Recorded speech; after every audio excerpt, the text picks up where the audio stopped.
Thank y'all for coming, and welcome to the Thomas A. Mee home. Thomas A. Mee, I'm going to start off with the A. Mee family. The A. Mee family were French Huguenots. They were displaced from France in the French Revolution, the mid-1600s. It was either, if you were a French Huguenot / Protestant, you either left France or the king and the church would take your head. So they decided to leave France, and they ended up in England. The English said, "Oh my Lord, what are we going to do with all these Frenchmen? They're going to drink all of our wine."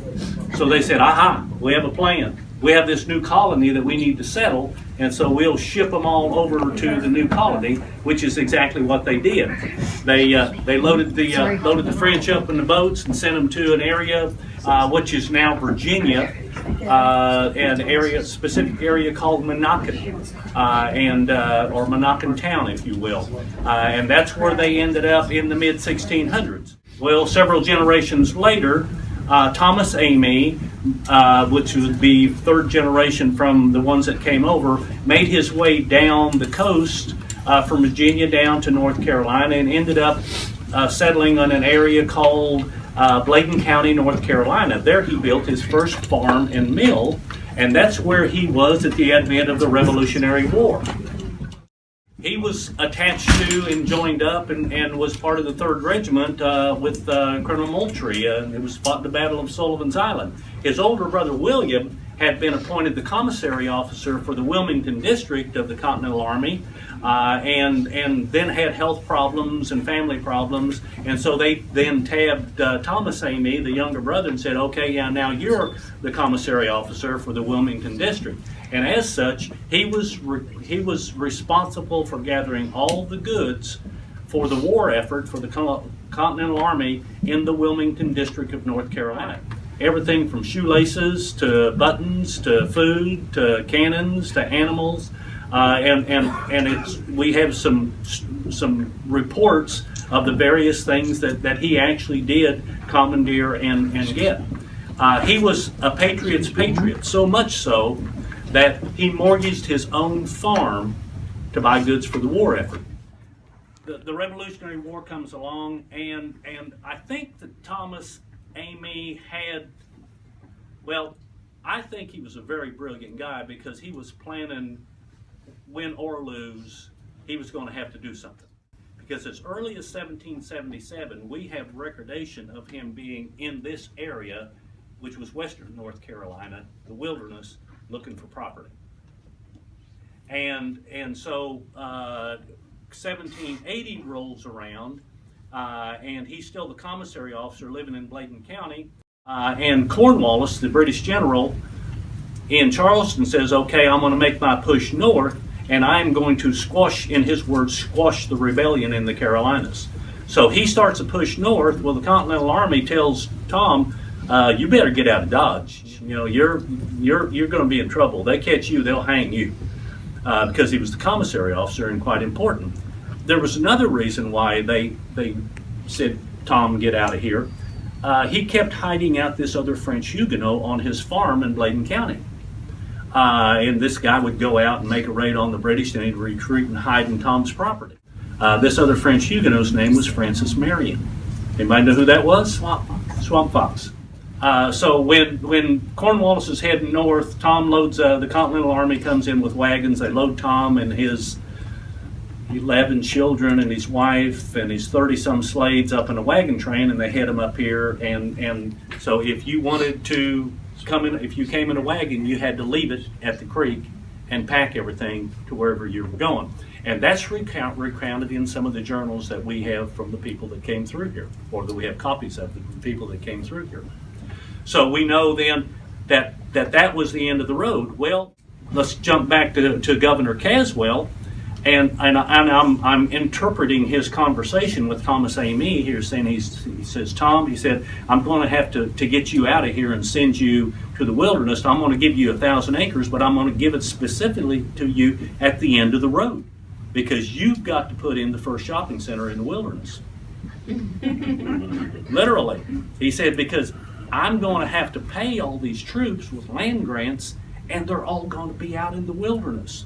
And so all these troops are going to be coming through there looking for their land grant, and they already know you. You're the commissary officer. All the officers know you. And so you're the logical one because you're a pretty slick entrepreneur. You were able to get stuff for the war effort nobody else could get. So you'll be okay in the wilderness. So he loaded him up and sent him out here. He gets out here in 1780. And the first thing he does is he imported a stonemason architect from Pennsylvania Dutch country by the name of Thomas Harlan. He brought him in and said, Thomas, I need you to design and supervise the construction of a dam, a mill, and a stone house. Well, the first thing they did was construct the dam and the mill. And legend has it, and it's been somewhat verified by other lore, that the labor for that was obviously slave labor because he had 30-some slaves, but American Indian labor. And that's been a little bit verified by some of the Cherokee that we have talked to. And something very, very interesting also is most of the early settlers that came in, like the Crockett's, got massacred. And the Carters came in, got burned out, left, came back, got burned out again, left again, came back. The Martins up at Martin Station in Virginia came in, got burned out, ran off, came back.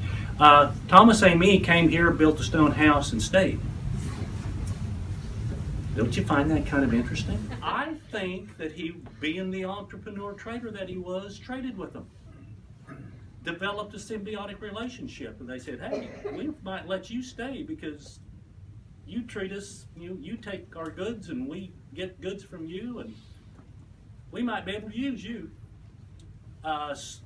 Mary Amy Rogers, in her diary, recounts when she was sleeping upstairs in this house, hearing the Native Americans sharpening their weapons and implements on her dad's grindstone in the blacksmith shop, which is just right out here beside the house. So he probably said, yeah, we're busy in the day, but at night you can use it. Or we just won't ring you off. We'll just let you use it. So an interesting similarity there. So anyway, he gets here, he builds a dam and the mill, and he puts in that community that we're talking about. He had a forge, a foundry, a blacksmith shop, a wheelwright shop. He had a powder mill, a tannery, a harness and saddle shop, a boot and shoe shop, and a store. The store is over there. The store site is over there where the wedding arbor is now, and multiple stills. And how do we know this? Because we actually have seen his leather-bound store ledger from 1782 to 94. It is in the McClung Library in Knoxville. And a lovely lady by the name of Lucy Gump transcribed it, and we have a copy of the transcription in here on the counter in the kitchen. So you can look through that and see if any of your ancestors came through and stopped and shopped and what they bought. Interesting side story here. We had a group of Baptists make reservations and come. We toured the house with them. And the pastor, the Baptist preacher said, he said, I'm almost positive my ancestors came through here. And we said, well, let's look in the book and see. And sure enough, there was his ancestor, who was a preacher also. Guess what he bought? Whiskey. Good Baptist. No, snake bite medicine. So anyway, then Thomas continues the old stage wagon road, and it comes up, basically follows the driveway of the restaurant, and then it comes up through the woods over on that edge, and then it goes along that cedar tree line. Between the cedar tree line and that flat spot, there's a rut, and that's the old stage wagon road, and then it continued on past the house that direction and went followed the tree line that way onto Petersburg and then eventually Rockaway. Because Davy Crockett's grandparents, David Crockett Sr. and his wife, were one of the first, if not the first settler of what the area that is now Rogersville in 1775. They built a cabin there, and in 76 they were smartly massacred by the Indians. Thomas A. Mee bought that property where Rogersville now sits from Davy Crockett's uncle. And then apparently turned around and helped his daughter and son-in-law establish Rogersville. Thomas A. Mee was a very learned man. He was a self-taught lawyer and a self-taught surveyor. Had an extensive library, and in fact, in his will, he requested that his library be kept intact in his house. Well, of course, that didn't happen. So anyway, I wish it had, because that would have been fascinating. But anyway, more to the Rogersville story. He's helping them set up and lay out Rogersville, and Joseph Rogers had this partner by the name of James Hagan. James Hagan was married to this lovely young lady named Rachel Amy, another one of his daughters. So he apparently set up his two daughters with land for their husbands because they married down, so he decided they got So anyway, that's the story of the establishment of Rogersville. Okay, now let's fast forward to the house and talk a little bit about it. So he gets this house up and he's living here, and he starts getting company. Daniel Boone, Elijah Wallen come. John Sevier, who was a very good friend of his, fellow French Huguenot. Actually, it's John Sevier, but for some reason they call him Sevier. And then Andrew Jackson. Story about John Sevier. John Sevier was the reluctant first governor of the state of Franklin. Everybody, y'all know what the state of Franklin was. Okay? All the land on this side of the mountains was western North Carolina. In fact, it went all the way to the Mississippi at that time. Well, the folks in Raleigh just didn't pay much attention to the people out here because they're clear out there on the other side of the mountains. And so anyway, what they did is they banded together and said, well, we'll form our own state, and they called it the state of Franklin. And the capital of that was actually Jonesboro, and that's where John Sevier was set up as the governor in Jonesboro. Well, after several years, that fell apart, and it went back to North Carolina. Well, this fella this senator up in Johnson City by the name of John Tipton hated Sevier. And so he brought him up on treason charges before the Senate and wanted to hang him. Well, there's some very interesting stories about that, but the guy that defended John Sevier on the Senate floor was none other than the senator from western North Carolina, Thomas A. Mee. Got him acquitted. So anyway, then Sevier goes on to be the first governor of the state of Tennessee once Tennessee was formed. Andrew Jackson stayed here, consummate politician. He stayed everywhere. I guess he was going around politicking anywhere, but he stayed here also. Bishop Francis Asbury, the father of Methodism in the United States, stayed here 4 times in 1790, and it's recorded in his journal. First time he was indignant. Couldn't believe that Thomas A. Mee, the poor sinner, he called him that, the poor sinner, had slaves and sold whiskey. Well, Tom didn't care. He said, Bishop, you pray too loud. You need to shut up. And so they had a rather uncomfortable start. But by the time you get to the 4th entry of Bishop Asbury in his journal, his demeanor had changed. He said, we must ride hard all day long to ensure that we're at Thomas A. Mee's by nightfall. So he was looking forward to getting here. I think he wanted to stay in a house. And this was the only house in the wilderness. So that's Asbury, and then the next guy down is André Michaux. André Michaux was a world-famous botanist who was dispatched by the King of France to study the flora and fauna of the New World. Kind of a dual mission. He was also kind of told to find out how many Spanish were in the area. And because there were 4 nations vying for this area at the time, it was England, France, Spain, actually Portugal was in that mix, as was, of course, the colonists, the Americans.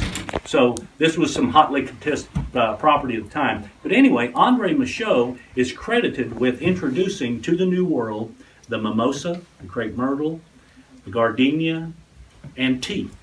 So anytime you see any of those plants, they were introduced to the New World by André Michaux, who stayed here in 1794 and wrote in his journal, stayed in a lovely stone house owned by Thomas A. Mee in the wilderness.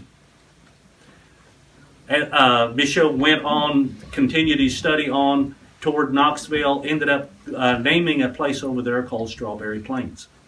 He's the one who actually named Strawberry Plains. Colonel Robertson, the top photo on the right, credited with the largest land purchase ever in the United States. 20 million acres purchased from the Cherokee. Don't know what he gave for it, but it wasn't a lot of money. But anyway, he also commandeered a flotilla that came down the Holston River and established Nashboro, which is now Nashville. The next guy is Colonel Hardy Murphy. Colonel Murphy came through looking for his land grant out west, and he established Murfreesboro, Tennessee. And then, of course, William Blount. William Blount was the first governor of the land south of the Ohio, or the Southwest Territory. Everything from the mountains west and the Ohio River south was the Southwest Territory, or America's first frontier. William Blount was the governor of that, appointed by Colonel Washington, General Washington, I'm sorry. William Blount's first office was in the Cobb Massengill House up in Rocky Mount. That's now Rocky Mount. And then he went and built a mansion in Knoxville, and the Blount Mansion is still there. If you've not been to it, it's an interesting place. Need to go check that out. All right, I'm Wendy. The fellow downstairs with the colonial clothing is my husband, Jake, and we have been married for 52 years and actually been best friends for that long too. Okay? People have asked me if I've ever thought about divorce. I said no. But murder? So I want to tell, I know that was tacky, but let me tell you, I want to tell you, all right, I'm going to straighten up. I'm going to get serious. All right. About 3 months after we moved into the house, I got an email from Cousin Martha, who sold us the house. And she talked about her great aunt, she called her aunt, Miss Ann. And this right here is a picture of Miss Ann. There's also one of her downstairs standing in front of her stove. Miss Ann was born in the house in 1883, and she lived here for 90 years. She was the family historian. Thank God for that. She was the one that when people, she said, well, now Dad told me and Grandpa told me that. So that went all the way back, and that was wonderful, and we memorialized her because of that, because she was our historian. But she said that the largest of the two trunks came from the family in France, came with the family when they came from France in the 1600s. Now, I'm kind of a stickler about proving things out for myself, and so I got online, I took photographs of this, I got online, and I got into all the antique trunk sites I could find. And what dates this to the 1600s is a couple of things. This, first of all, was covered in hair on hide. In other words, it looked more like this. It was covered in hair on hide. It preserved it. I mean, think about it. So you're going to take a trip with your old wooden trunk and you throw it up top of the wagon. And in no time at all, it's going to rot because of the rain and the inclement weather that you run into. But if you covered it with hair on hide, it preserved it much, much longer. So we're happy for that. But what dates this trunk is, other than the strappings and the brass tacks, is your hand-forged hardware. That dates it to the 1600s. We're thrilled to have it. And it sits right here. This trunk, once the family moved here from Bladen County, North Carolina area where Thomas came from, this trunk went upstairs and it's been up there the entire time. Okay. Now, Thomas, among other things, was a justice of the peace. And it's so much fun when I meet people once in a while who say, you know, my ancestor was married in your house. Teresa, that works for us down at the restaurant, told me that her Daniel Jones was married in this house. So it's really neat. So Thomas was justice of peace, all right? This is his own document. This is the real deal right here. And I'm so happy to have it because this is his handwriting. What's interesting about this article is not that a couple guys are quibbling over who gets the horse, but what really caught my eye was all the way over to the left, all the way to the bottom, all these signers in here, is a guy by the name of Elijah Chisholm. Now, I was born in Amarillo, Texas. I know what the Chisholm Trail is. So I said, you know what? I'm going to get online and all the genealogy sites, and I'm going to see if Elijah Chisholm's family went that direction. And yes, they did. Jesse, John Chisholm they went to Texas. They founded the Chisholm Trail. So that was really neat. Now, this is the only known picture that we have of Thomas Amy. And every time Jake sees it, he said, "That's not Thomas Amy, it's Napoleon. It looks just like Napoleon." And I said, well, they were both French, all right? But this was a tiny, tiny miniature, and it was housed at the North Carolina Archives for a long time. We don't know where it is, but boy, would I love to have that. And these are just friends of Thomas's. John Ray, Ray County, Tennessee, named after him. This is Joseph McMahon, governor of Tennessee. All of these guys stayed in this house, and we know this from history books, so we're thrilled to have that. Now, Jake did tell you that Thomas Amy owned a trading post, among other things, had a store, all right?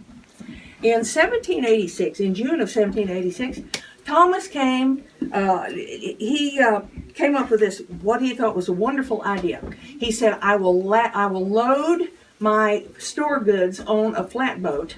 We will float down the Holston till it empties into the Tennessee, till it runs into the Ohio, till it runs into the Mississippi, and we will go all the way down the Mississippi to the mouth of New Orleans, and I will sell my goods all along the way.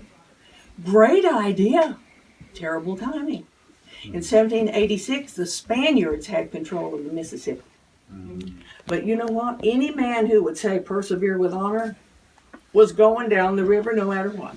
So that's what he did. And everything went fine. The trip was uneventful until they got to Natchez, Mississippi, wherein they were arrested and thrown in the slammer. And their goods were confiscated. And to our knowledge, they never were able to get those back. And how I know that is, in Thomas's will of 1797, he said, "And I leave to my son John my items that were confiscated from me, if he can get them back." So, to their families, I desire and charge they may be permitted to pass unmolested, as the said Mr. Amy has, while his stay here, behaved himself as a gentleman and a man of the strictest honor, given under my hand this 29th of August, 1786. And so, they were turned loose, penniless, to plod their way back home, and to get home as they could. Well, Thomas took the opportunity to badmouth the Spaniards all the way back. Big time. George Rogers Clark. Can you say Lewis and Clark? Yes. Lewis and Clark. George Rogers Clark heard about the situation, and he was so enraged by it that he took some of his guys, and there was a Spanish compound up in Kentucky. They stormed that and confiscated all their goods, tit for tat. I want to read this to you from a book, just an excerpt from a book. This is American Merchant Ships and Sailors by Willis J. Abbott. That's lovely. That must be Jessica down there. As James Madison wrote, the Mississippi is to them everything. It is the Hudson, the Delaware, the Potomac, and all the navigable waters of the Atlantic coast formed into one stream. Yet, when the first trader in 1786 drifted with his flatboat from Ohio down to New Orleans, thus entering the confines of Spanish territory, he was seized and imprisoned, his goods were taken from him, and at last he was turned penniless to plod on foot the long way back home, telling the story of his hardships as he went along. The name of that man was Thomas Amy, and after his case became known in the Great Valley, it ceased to be a matter of doubt that the Americans would control the Mississippi. He was, in a sense, the forerunner of Jefferson and Jackson. And that's all I got to say about that.